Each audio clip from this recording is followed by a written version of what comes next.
হাই friends, আপোনালোকে thumbnail দেখি গম পালেই যে ডেটলৰ ওপৰত মই আজি ভিডিঅ'টো বনাইছোঁ। যিসকলে নাজানে তেওঁলোকে যাতে মোৰ চেনেলটো আগতীয়াকৈ ছাবস্ক্ৰাইব কৰি থৈ দিয়ে, তেতিয়াহে মোৰ যিবোৰ আগতে ভিডিঅ' দিয়া হৈছে তেওঁলোকে পাব। তেন্তে বেছি দেৰি নকৰি ভিডিঅ'টো আৰম্ভ কৰোঁ। ডেটল এবিধ এণ্টিছেপ্টিক বা বীজাণুনাশক দ্ৰব্য। ই আমি চকুৰে নেদেখাকৈ ই বীজাণুবোৰক মাৰিব পাৰে। ইয়াক জুলীয়া অৱস্থাত পোৱা যায়। ডেটলৰ প্ৰকৃত নাম হ'ল ক্ল'ৰ'জাইলিনল।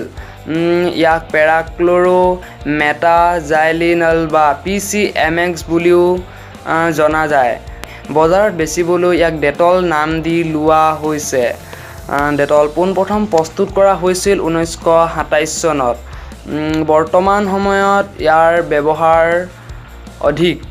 অত্যধিক মাত্ৰাত মানুহে ডেটল ব্যৱহাৰ কৰে, কিয়নো কাৰোবাৰ কাটিলে বা এক্সিডেণ্ট হ'লে বা চাইকেলৰ পৰা পৰিলে যেনেকৈ নহওক মুঠতে দুখ পালেই এই ডেটল ব্যৱহাৰ কৰা দেখা যায়।